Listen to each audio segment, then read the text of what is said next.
Emma was walking through the forest with her school camping group when she decided to explore a little farther away from the others.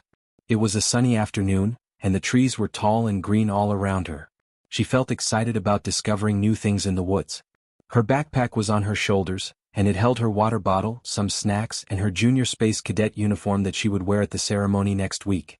As Emma walked deeper into the forest, she heard the sound of water running. A small stream was flowing between the rocks, and she wanted to see where it came from. She walked closer and closer to the sound, stepping over fallen branches and pushing away low-hanging leaves. The forest was quiet except for the birds singing above her head. Emma loved this feeling of being alone in nature. She felt brave and adventurous.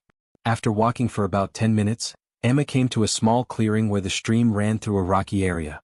The water was clean and clear, and she could see small fish swimming in the deeper parts. She sat down on a flat rock near the water and took out her water bottle to drink. The sun was warm on her face and everything felt peaceful. She did not know that her life was about to change forever. Suddenly, the sky above the clearing became very strange. Emma looked up and saw the clouds starting to move in a weird way. It was not wind moving them. The clouds were being pushed apart by something large. Emma stood up quickly, her heart beating faster. She did not understand what was happening.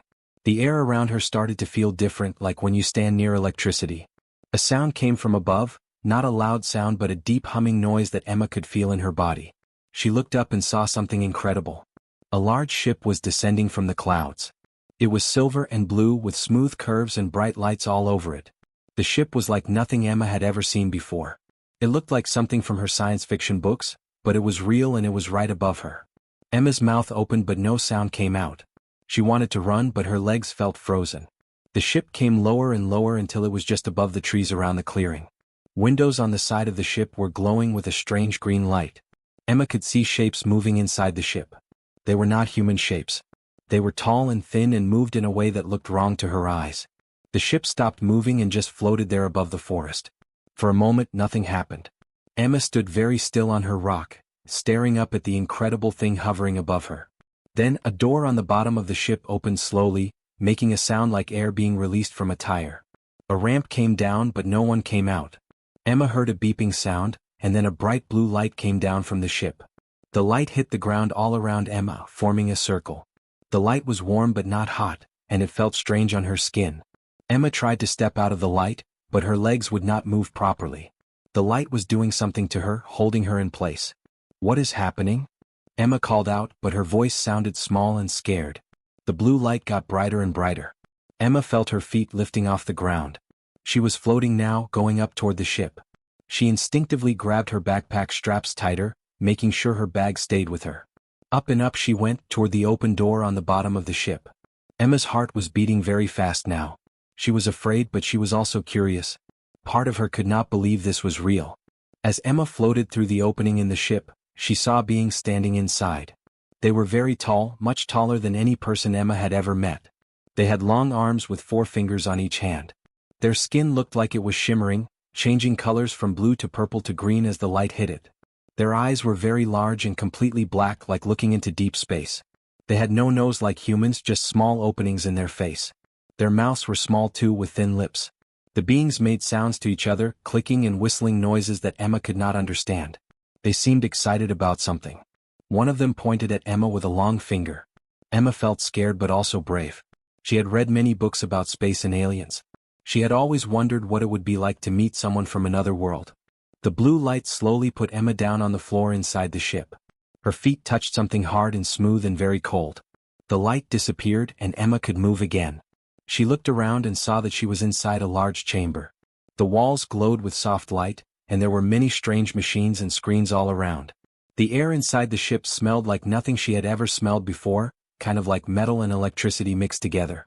One of the tall beings came closer to Emma. This one looked bigger than the others and it moved with more confidence. The being made more clicking sounds and suddenly a voice came from somewhere in the ship. It was a computer voice and it was speaking English. "We mean no harm, small one," the voice said. "We are the Krell. We study all life forms in the galaxy. You are unknown to us. What is your name?" Emma took a deep breath and tried to be brave. She thought about all the stories she had read about meeting aliens. She thought about what a brave explorer would do. "My name is Emma," she said, trying to keep her voice steady. "I come from Earth. I am human. Can you please tell me why I am here? The tall beings made excited clicking sounds again. They seemed very interested in the fact that Emma could speak and understand them. The largest being, who must be the leader, made more sounds and the voice spoke again. You can communicate, the voice said with surprise. This is unexpected and fascinating. We will study you and try to understand your species. Please do not be afraid. Emma held her backpack close to her chest and waited to see what would happen next. Emma was standing in the middle of a large room inside the alien ship. The walls around her glowed with soft blue light, and she could hear the gentle humming sound of machines working all around her. The tall alien beings stood in a circle around her, watching her carefully. Emma felt nervous, but she tried to stay calm. She held her backpack tight against her chest. The leader of the aliens, who had a larger body than the others and moved with more authority, stepped forward. Through the computer voice that came from the ship, he spoke to Emma again. I am Captain Vex, the voice said. I lead this exploration ship. We have traveled very far from our home world to study new life forms. You are very interesting to us. We have never seen a creature like you before. Emma looked up at Captain Vex. He was very tall, much taller than her father. His skin was shimmering with colors that changed constantly, shifting from deep blue to purple to green and back again. His four-fingered hands were very long and thin. Emma wondered if this was really happening or if she was dreaming. Thank you, Emma said, trying to sound polite and not scared. Can you tell me where I am? Will you take me back to my home? Captain Vex made a clicking sound that might have been a laugh. He turned to the other aliens and made more clicking and whistling sounds. The other aliens seemed to agree with him about something. We will take you back, Captain Vex said through the computer voice. But first we must study you. We must understand what you are and where you come from. This is how we learn about new worlds and new species. Come, we have many questions. One of the other aliens, who was slightly smaller than the others, stepped forward. This alien held something that looked like a small silver device with a glowing screen on top. The alien pointed at Emma's backpack. What is that object you are carrying? The alien asked through the computer voice. The voice now sounded different, so Emma knew it was a different alien speaking. We must know everything you have. This will help us understand your species. Emma looked down at her backpack. She had her water bottle, some granola bars, her history textbook, her tablet, and her junior space cadet uniform inside. She thought about what would happen if she refused. These aliens were curious and they seemed to want to learn about her. Maybe if she cooperated, they would let her go faster. Okay, Emma said. You can look at my backpack. I have nothing to hide. Captain Vex made an excited clicking sound. He turned to the other alien and said something in their language. The smaller alien came even closer to Emma. This alien's skin was more purple than blue, and his eyes were even larger than Captain Vex's eyes. My name is Kos, the alien said through the computer voice. I am the science officer on this ship. I will catalog all your possessions. Please remove everything from your carrying device and place it on the table. Emma walked over to a smooth metal table that stood in the center of the room. She carefully removed everything from her backpack, placing each item in a line on the table. First came her water bottle, made of blue plastic with her name written on it in marker. Kos picked it up carefully, examining it from every angle, as if he had never seen a water bottle before. He made clicking sounds and spoke to the other aliens. Next came her granola bars. Emma took them out of their wrapper and placed them on the table. Kos examined these very carefully too. He made more clicking sounds and Captain Vex came over to look at the bars. Emma could see their skin colors changing faster now, showing what might be emotion or excitement. Then Emma removed her history textbook. It was heavy and had a cover with pictures of famous historical events on it. Kos opened the book carefully, looking at the pages and the words. He made confused clicking sounds. The computer voice tried to translate. What is this? It contains so much information in such a small space. How do your people store knowledge? We read books, Emma explained. That is how we learn about history and other things. The alien seemed very interested in this idea.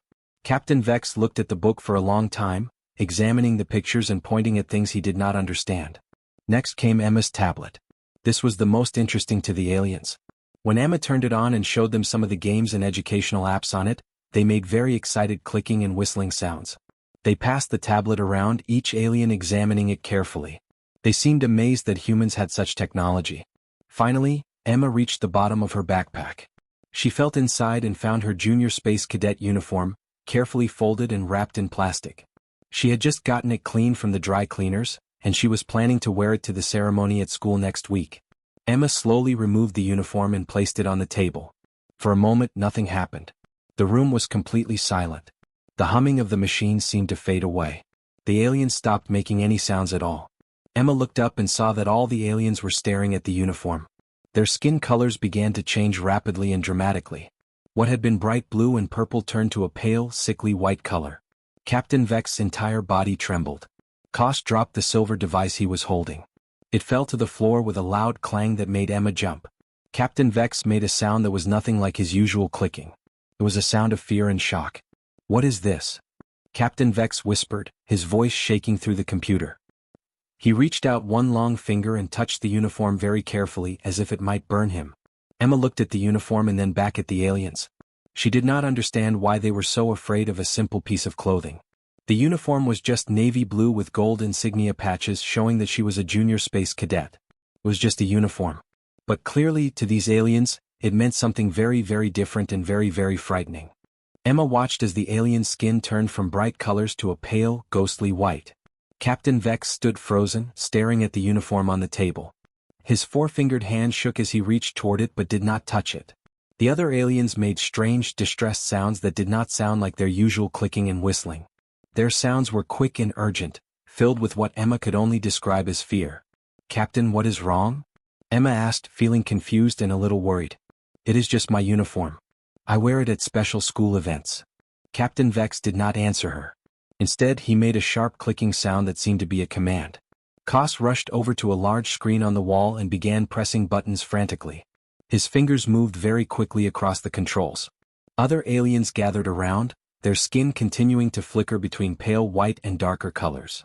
Emma could tell something very important was happening, but she did not know what it was. On the large screen, words and images began to appear. Emma could see some of the words were in English, and some were in the alien language that the computer had been translating. The images showed maps of space, pictures of weapons and photographs of military ships. Emma recognized some of the ships as human military vessels that she had seen in her history classes at school. Captain Vex's skin turned even paler, almost translucent now. He pointed at the uniform with a trembling hand and then pointed at the images on the screen. He made a long, sad clicking sound that seemed to go on and on. When he finally stopped, the computer voice spoke with uncertainty.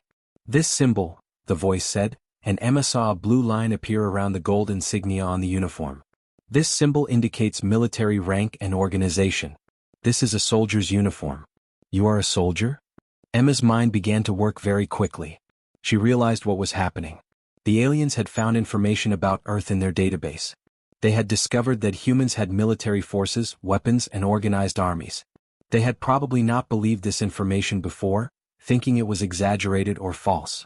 But now, seeing her uniform with its official patches and insignia, they understood that it was real. Emma was only 12 years old and in a junior cadet program at school. She was not a real soldier. She was just a girl who loved learning about space and science. But these aliens did not know that. They thought she was a soldier. They thought she represented a military power. Emma made a decision in that moment. She thought about all the survival stories she had read. She thought about how clever people used what they knew and what others believed to help themselves. She thought about the smart explorers in her favorite books. She decided not to tell the aliens the truth about her age or her junior cadet program. If they thought she was a soldier, maybe they would treat her with respect and let her go safely. Captain Vex continued to stare at the uniform with wide, frightened eyes. He turned to his crew and made more clicking sounds. The aliens began to move around the ship, touching screens and talking in urgent voices. Emma watched them, trying to understand what was happening.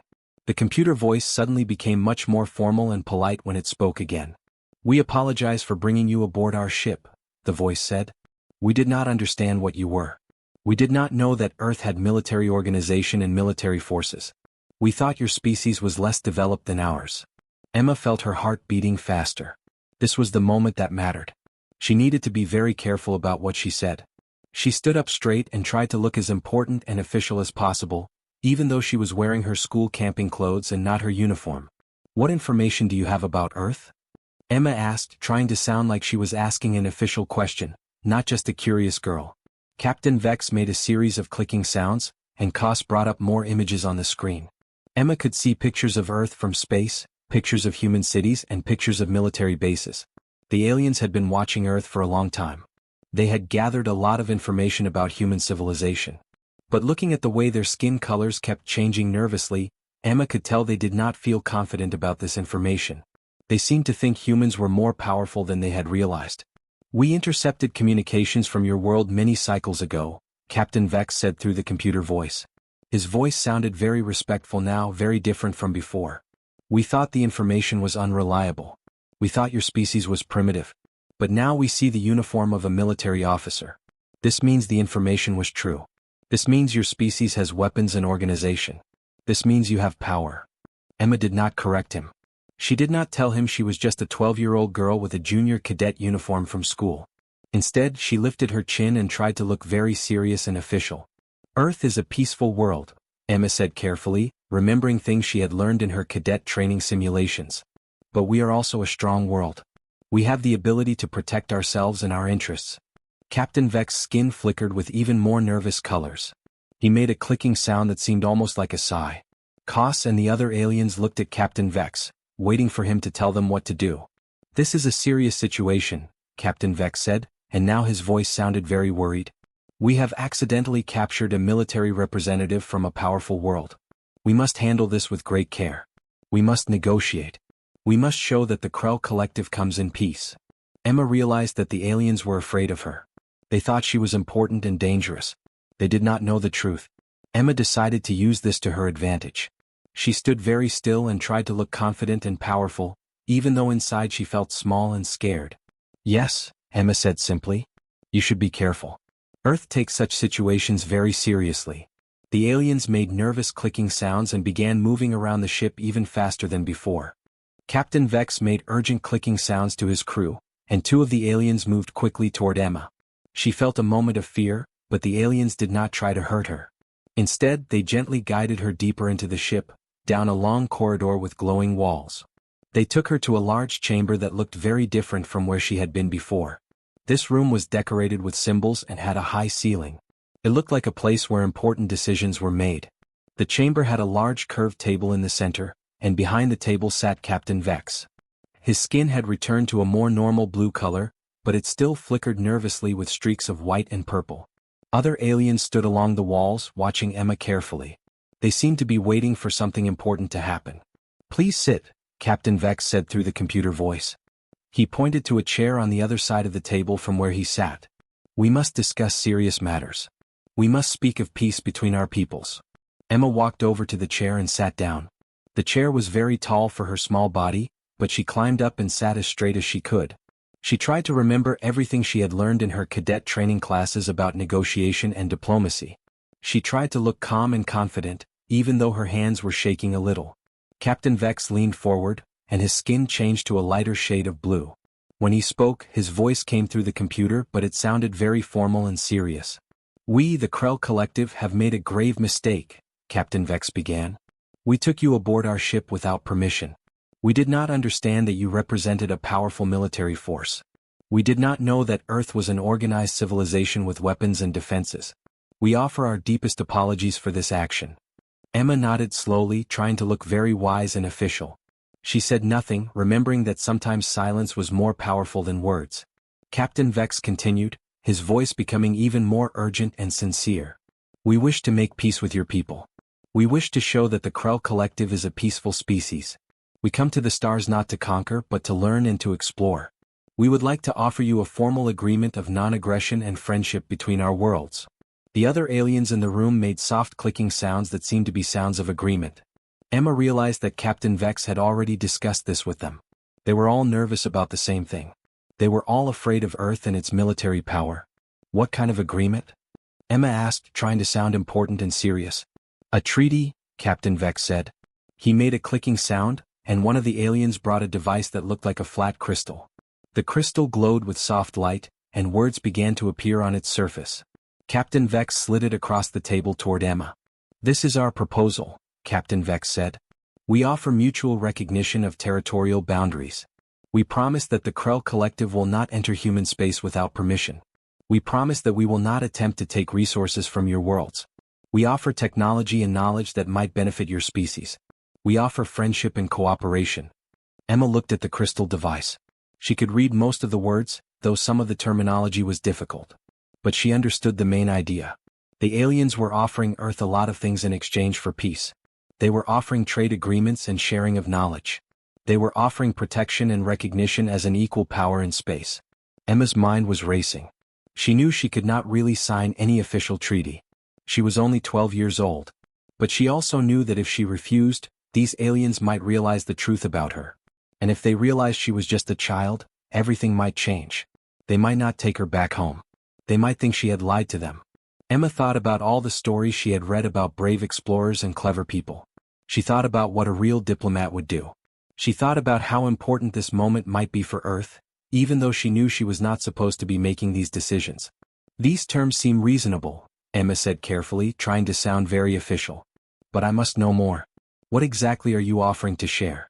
What technology? What knowledge? Captain Vex seemed pleased by this question. He made a clicking sound that might have been a laugh.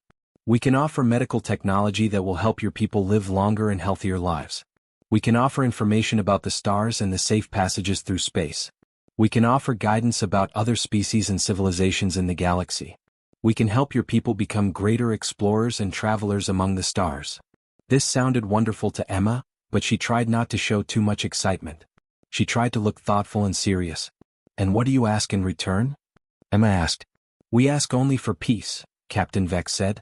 We ask that your people will treat the Krell Collective with friendship and respect. We ask that when your military forces encounter our ships, you will not attack us. We ask only for mutual cooperation and understanding. Emma looked at the crystal device again. The terms really did seem fair. They were offering to help humans, and they were only asking for peace in return. Emma thought about what would happen if she refused. The aliens might become desperate or angry. But if she agreed, she might be helping her entire world. Emma reached out and took the crystal device in her hands. It was warm and smooth. Captain Vex and all the other aliens leaned forward, their eyes watching her carefully. Their skin colors were changing rapidly, showing their nervousness. I accept these terms on behalf of Earth Command, Emma said, speaking each word very carefully and seriously. The people of Earth look forward to peaceful relations with the Krell Collective. We accept your offer of friendship and cooperation. Captain Vex's skin suddenly turned bright blue, the brightest it had been since Emma first saw him. He made a series of excited clicking and whistling sounds. All the other aliens in the room began making happy sounds too. They seemed relieved and pleased. This is wonderful, Captain Vex said through the computer voice. His voice sounded warm and friendly now, completely different from before. You have made a great decision today. Your world will benefit from this alliance. The Krell Collective will be a loyal friend to Earth. Emma felt both scared and proud at the same time. She had done something incredible even though she was just a girl. She had helped bring peace between two worlds. The next morning, Captain Vex told Emma that they would return her to Earth. The aliens had made their decision, and they wanted to show good faith by releasing her safely. Emma felt both relief and worry. She was happy to go home, but she also knew that everything was about to become very complicated. Before Emma left the ship, Captain Vex brought her to the chamber where her backpack still sat on the metal table. Her water bottle, textbook, granola bars, tablet, and most importantly her junior space cadet uniform were all there, exactly as she had left them.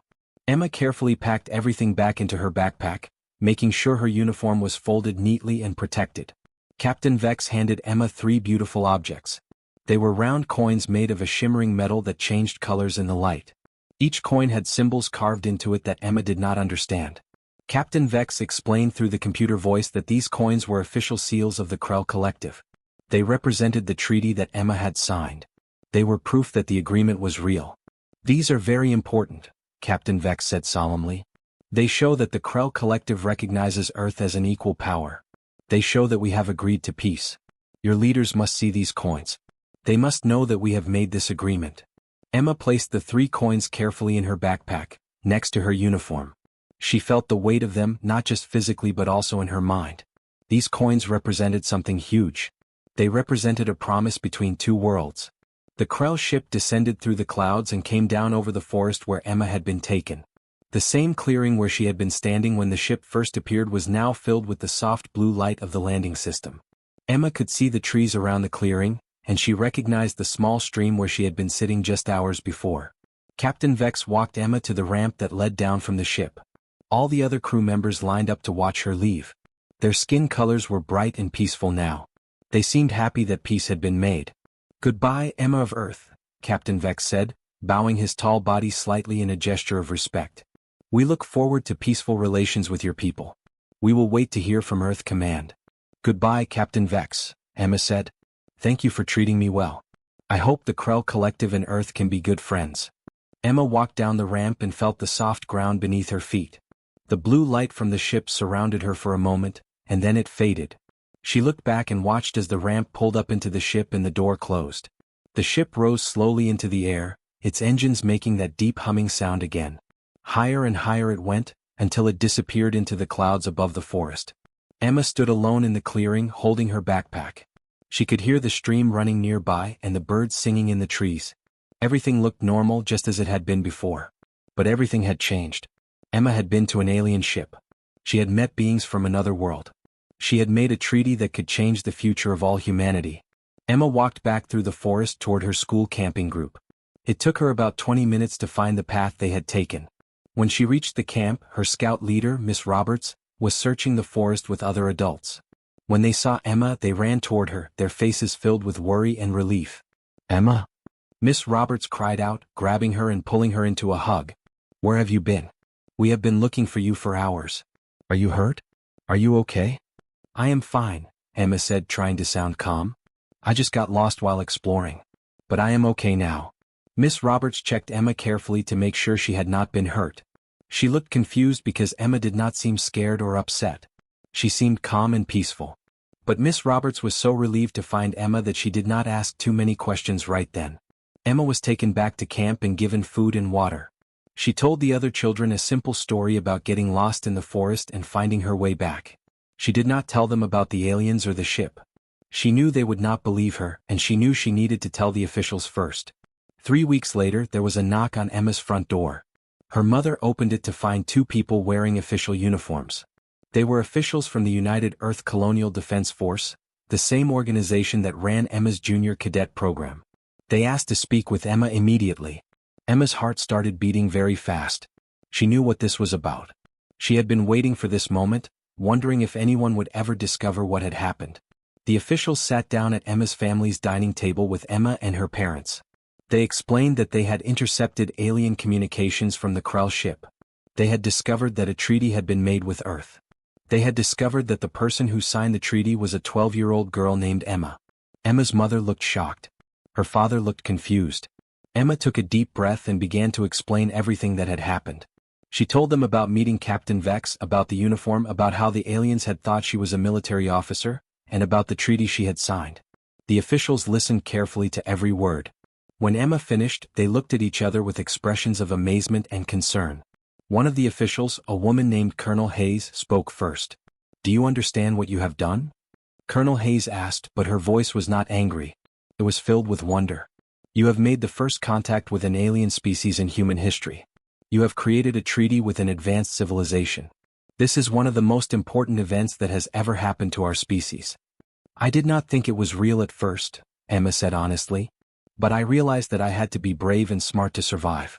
The aliens thought I was a soldier, so I let them believe it. I did not lie, but I did not tell them the complete truth either." Colonel Hayes smiled. She reached out and placed her hand gently on Emma's shoulder. "You did something remarkable, Emma. You were brave and clever. You used your mind instead of your fear. This is exactly what we teach in the cadet program, and you have done it better than anyone could have expected." The other official brought out a document. It was the treaty that Emma had signed with the Krell. The officials examined it very carefully. After a long discussion, they explained that according to interstellar law, the treaty was completely valid. Emma's signature had been recognized by the Krell as official, and now it was recognized by Earth as official too. "This means," Colonel Hayes said slowly, "that Emma has officially created an alliance between Earth and the Krell Collective. This treaty will change the future of our world. We will have access to their knowledge and technology. We will have a powerful friend among the stars." Emma's parents were stunned. Emma felt proud but also nervous. She had never expected her adventure to lead to something so important. A week later, Emma received an official commendation medal from the United Earth Colonial Defense Force. The medal was given in a special ceremony at her school. Everyone attended, including news reporters and government officials. Emma was honored as a hero, and she was given a promise that when she turned 18, she would have a guaranteed position in the defense force if she wanted it. But the most important thing for Emma was knowing that she had helped bring peace to her world. She had shown that sometimes the smallest person can make the biggest difference. She had proven that courage and cleverness matter more than age or size. And it had all started with a uniform in her backpack. Emma kept the 3 Krell coins in a special box in her room. Sometimes she would take them out and look at them, remembering the incredible adventure that had changed everything. She wondered what would happen next between Earth and the Krell Collective. She wondered what other amazing discoveries were waiting for humanity among the stars. Emma's story became famous, and many people wanted to know how a young girl had managed to negotiate with aliens. But Emma always said the same thing: I was brave, I was smart, and I believed in myself. That is all anyone needs to succeed, no matter how impossible things seem.